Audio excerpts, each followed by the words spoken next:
I'd like to share with you from one of my books called Stories of Love, a beautiful and interesting message that the Lord has given me about abortion. And in this time, it's so essential that we think about what we're going to do. There's elections around the world, and some parties have pro-abortion candidates and others have pro-life, and we should always vote pro-life.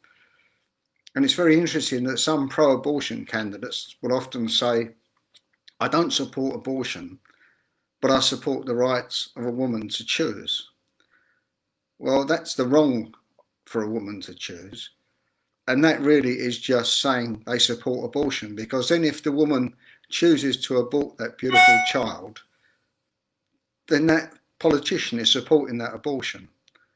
So we should never, as Christians, as followers of Jesus who treasures every life, we should never support anyone who is against life, anyone who does not support life from conception until its natural death. And to do so is to turn our back on the Lord if we do support those people. I once was shown my sins by the Lord and the effects it had on other people and how it hurt Jesus on the cross. And it truly was the deepest pain I'd ever felt. It was beyond physical, it was beyond emotional. It was spiritual, but it was so deep and into my soul that I just wanted to die. And I feel sorry for those who do support abortion or will vote for candidates who support abortion, because when they face the Lord on Judgment Day, this intense pain will be theirs, this shame at supporting the shedding of blood, the taking of life, and they will regret it. And I pray for the Lord that they will repent and change their ways and change their beliefs to truly support life as Jesus wants us to. And of course, I pray the Lord will be merciful on them as he wants to be merciful on everyone. But I'd like to share this beautiful story from one of my books called Stories of Love, which has all short stories in it. And this is from God the Father, and it's called, Am I Nothing to You, Mummy? The child felt comfortable and warm, feeling his mother surrounding him, feeling and sharing each heartbeat with his mother, secure and at peace. The child awaited his coming life in the outside world. I think we should get rid of him, suggested the man to the woman he'd made pregnant.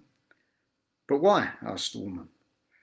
Well, I'm not going to marry you, and you will be by yourself with a child to take care of, he replied.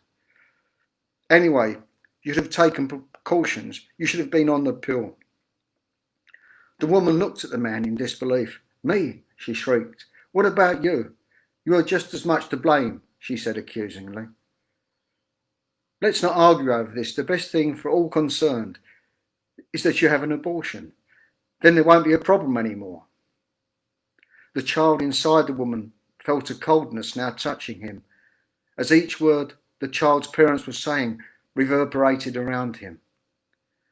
The previous feelings of warmth, security and peace were vanishing fast, as the cold enveloped the child, who now for the first time in his young life was feeling a touch of evil.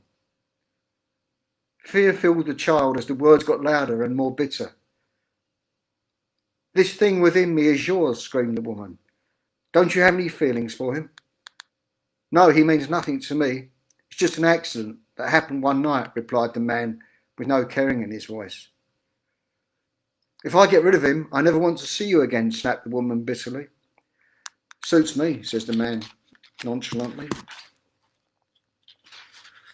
Will you pay for the abortion? Asked the woman. Yes, I suppose I should, said the man, with a relief in his voice, as he knew the woman was going to do as he asked. And I'll give you some money to help you out a little. You will, exclaimed the woman happily. How much? A couple of thousand, suggested the man. Make it 3, responded the woman quickly. Okay, but That's all. I don't want to hear from you again afterwards, stated the man. Inside the woman, the small child was filled with fear and was calling in his heart, "Mummy, I love you, love me." The child knew within that any love that had been there was going fast, and the child began to feel lost and alone within his mother. "When will you get rid of him?" asked the man. "I'm already booked for tomorrow," smiled the woman. "Why didn't you tell me?" snapped the man. "What was all that discussion about?" he asked. "I wanted you to face your responsibility and to pay for your mistake." "I am paying. I have to undergo an abortion," stated the woman.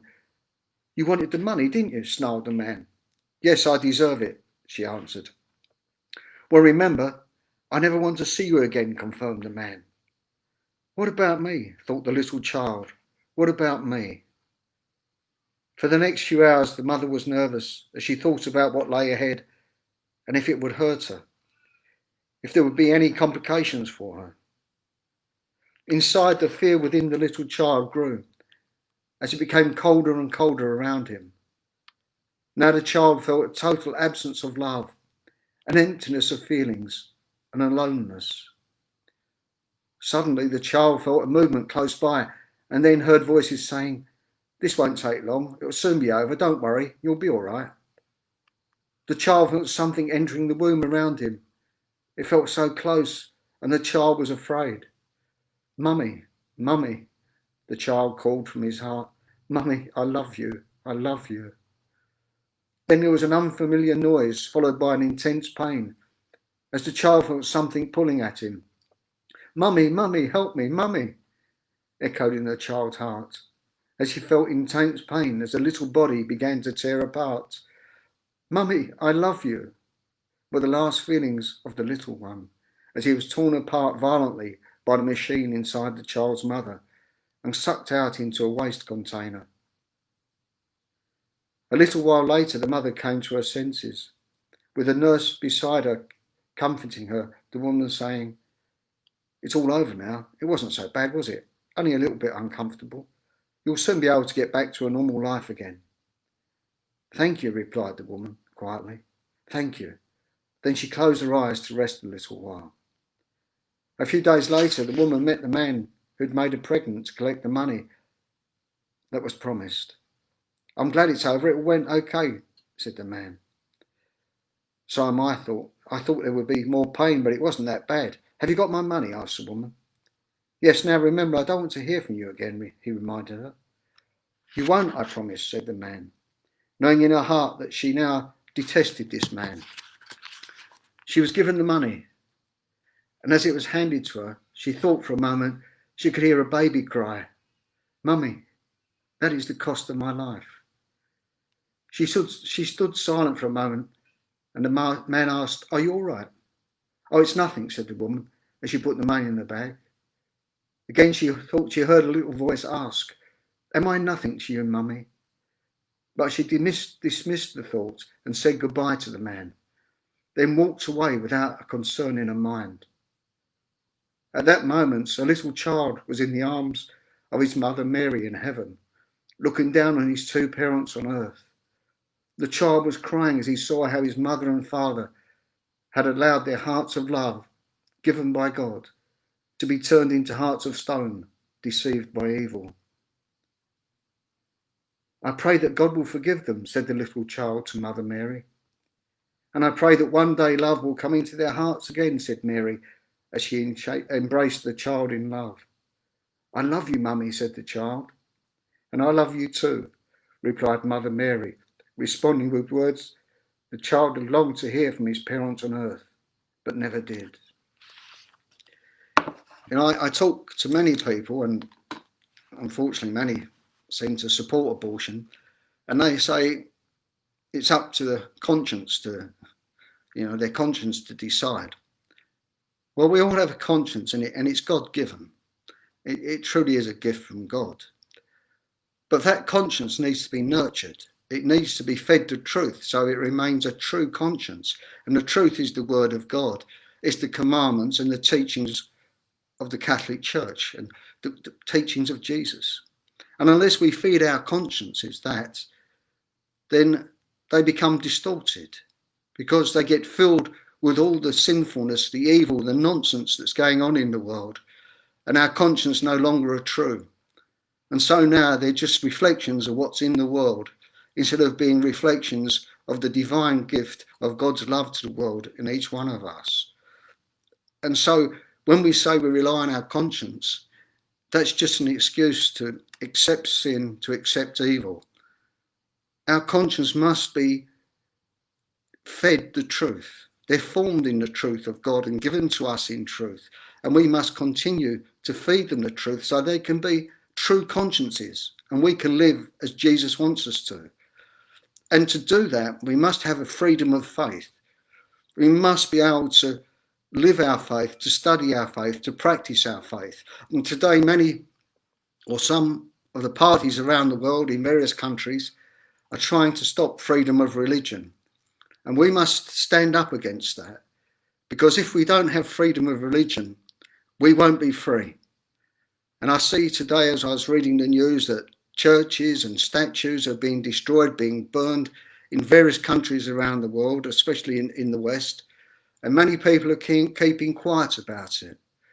Well, we should be standing up against this and speaking out clearly and demanding freedom of faith for all faiths, freedom of religion. We should be demanding that and not sitting quietly back and letting these things happen. And when we come to vote in any election in any country, we should never vote for a party that wants to restrict the freedom of religion, that wants to re-educate Catholics, as some have said, that want to make religions just reflection of the state, as in China, where the state controls the Catholic Church. The state comes first. And in some countries where they're having elections now, or in the near future, some of the parties want to reshape religion to suit what they believe. And we won't end up with a faith. All we'll have is a secular belief centered around God, but really it's not a God-given faith. It's a faith full of sin and deceit. And when we accept that, then it becomes so easy to accept that life's not so valuable. It becomes so easy to abort, to kill people. Life means nothing when you don't have a true faith in God, a true belief in God, in what he says. Life is God-given. God treasures life. It's precious. To him, it should be precious to us. Our faith is God-given.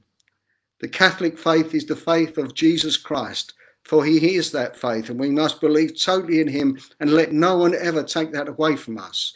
Otherwise, we'll have no faith, no freedom, and no true life at all. God bless you all. This is Alan Ames.